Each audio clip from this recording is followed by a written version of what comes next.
நம்ம சேனலேருந்து தொடர்ந்தாப்புல நீங்கள் வீடியோக்களை பார்க்க நினச்சிக்கணும். இதுவரை நம்ம சேனலை சப்ஸ்கிரைப் பண்ணுங்க. கீழே பெல் சிம்பிள் இருக்கும், அதையும் கிளிக் பண்ணுங்க. சரி, வாங்க நம்ம வீடியோக்குள்ளே போகலாம். வணக்கம் நண்பர்களே.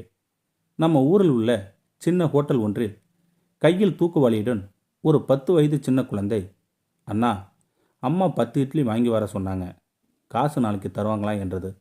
அந்த 10 வயது சின்ன குழந்தை. ஹோட்டல் முதலாளி சொன்னார், ஏற்கனவே கணக்கு நிறைய பாக்கி இருக்குமா, அம்மா கிட்ட சொல்லுமா, இப்போ வாங்கிட்டு போ, தூக்கு வலியத்தா, சாம்பார் ஊற்றி தரேன் என்றார் அந்த ஹோட்டல் முதலாளி. இட்லி பார்சலையும் சாம்பார் நிறைந்த தூக்கு வலியும் அந்த குழந்தையிடம் தருகிறார் புன்சிரிப்போடு அந்த ஹோட்டல் முதலாளி. குழந்தை, சரி, அம்மாட்ட சொல்கிறேன், போயிட்டு வரானே என்றபடியே குழந்தை புன்சிரிப்போடு கிளம்பி விட்டார். அந்த கடையில் நான் வாடிக்கையாய் சாப்பிடுவது வழக்கம்.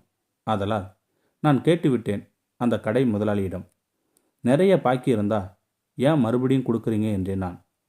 ஹோட்டல் முதலாளி சொன்னார், அட சாப்பாடு தானே சார், நான் முதல் போட்டு தான் கடை நடத்துகிறேன். இருந்தாலும் இது மாதிரி குழந்தைகள் வந்து கேட்கும்போது மறுக்க மனசே வரல சார் என்றார் அந்த ஹோட்டல் முதலாளி. அதெல்லாம் கொடுத்துருவாங்க சார், என்ன கொஞ்சம் லேட்டாக ஆகும், எல்லோருக்கும் பணம் சுலபமாக சம்பாதிக்க முடியாது.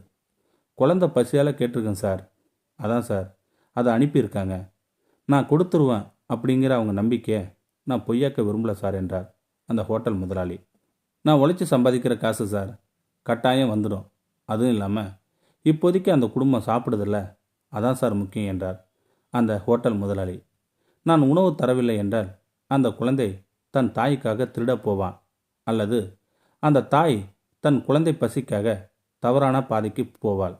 ஆனால் என்ன நான் நஷ்டப்பட்டாலும் இப்போது நம் சமூகத்தில் நடக்க இருந்த 2 தவறுகளையும் தடுக்க முடிகிறது என்றார் அந்த புன்சிரிப்போடு அந்த ஹோட்டல் முதலாளி.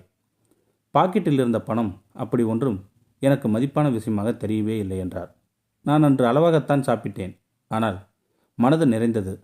இறைவன் பூமியில் இருக்கத்தான் செய்கிறார், நமக்கு தான் தெரியவே இல்லை. இந்த வீடியோ பற்றி கருத்தை கீழே இருக்கிற கமெண்ட் செக்ஷனில் சொல்லுங்கள். அப்படியே நம்மளுடைய சேனலை சப்ஸ்கிரைப் பண்ணுங்கள். கீழே பெல் சிம்பிள் இருக்கும், அதையும் கிளிக் பண்ணுங்கள். தேங்க்யூ ஃபார் வாட்சிங்.